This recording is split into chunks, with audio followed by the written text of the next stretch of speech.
गेल्या अनेक महिन्यांपासून प्रलंबित असलेला मराठा आरक्षणाचा प्रश्न आता काही अंशी निकालात निघाला आहे।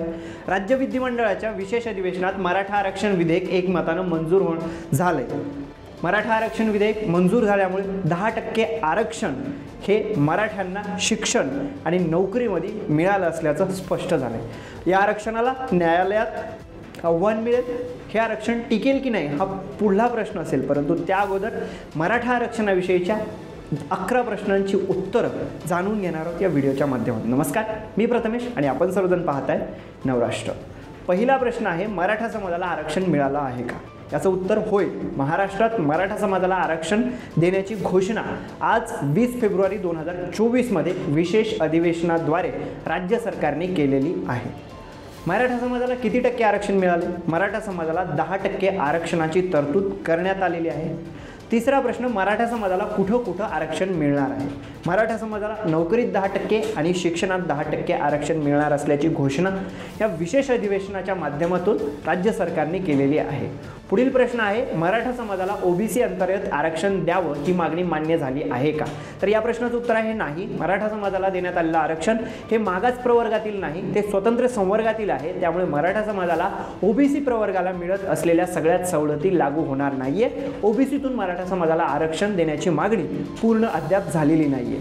पाचवा प्रश्न आहे, मराठा आरक्षण कोर्टात टिकणार का?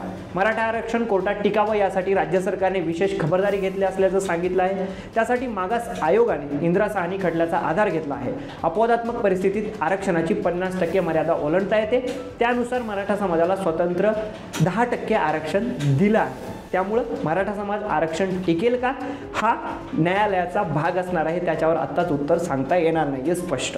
सहावा प्रश्न आहे, मराठा समाजाला 10% आरक्षणामुळे राज्यातील 50% आरक्षणाची मर्यादा ओलांडली आहे का?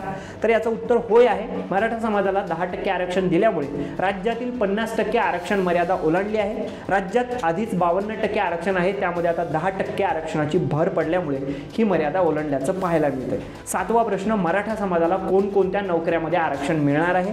या आरक्षणामुळे मराठा समाजाला सरकारी शाळा, मंत्रालय, क्षेत्रीय कार्यालय, जिल्हा परिषद, विद्यापीठ आणि इतर सरकारी कार्यालयामध्ये नोकऱ्यांसाठी 10% आरक्षण मिळणार आहे। महाराष्ट्र लोकसेवा आयोगामार्फत घेण्यात जाणाऱ्या पदांमध्ये देखील आरक्षणाचा लाभ होईल। अर्थात एमपीएससीच्या विद्यार्थ्यांना या 10% आरक्षणाचा फायदा होणार असल्याचं स्पष्ट झालंय। यानंतर आठवा प्रश्न, मराठा समाजाला शैक्षणिक प्रवेश घेताना कुठे आरक्षण मिळेल? याचं उत्तर आहे, राज्यातील सर्व सरकारी शैक्षणिक संस्थांमध्ये मराठा समाजाच्या विद्यार्थ्यांसाठी 10% आरक्षण लागू होईल।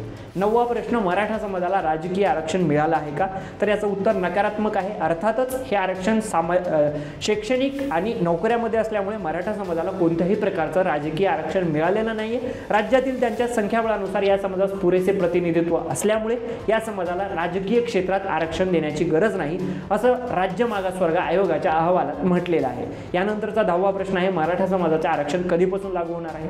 विधानसभा आणि विधान परिषदेत मराठा आरक्षण विधेयकाला मंजुरी मिळाल्यानंतर ते सहीसाठी राज्यपालांकडे पाठवलं जाईल। राज्यपालांच्या स्वाक्षरीनंतर या विधेयकाच्या कायद्यात रूपांतर होईल आणि राज्यात मराठा आरक्षण तातडीनं लागू होणार आहे।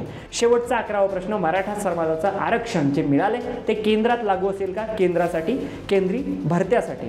तर त्याचं उत्तर नाहीये। राज्य विधिमंडळाने मंजूर केलेले मराठा आरक्षण हे केंद्रात लागू असणार नाहीये। केंद्राच्या लाभासाठी तुम्हाला या आरक्षणाचा फायदा घेता येणार नाहीये। यावर नेमकं तुम्हाला काय वाटतं? मराठा समाजाचं आरक्षण योग्य आहे का? नक्की कमेंट करून सांगा। अशाच माहितीपूर्ण व्हिडिओसाठी पाहत राहा नवराष्ट्र। चॅनलवर नवीन असाल सबस्क्राईब करा, व्हिडिओला लाईक करा आणि नवीन असाल तर शेअर करायला विसरू नका।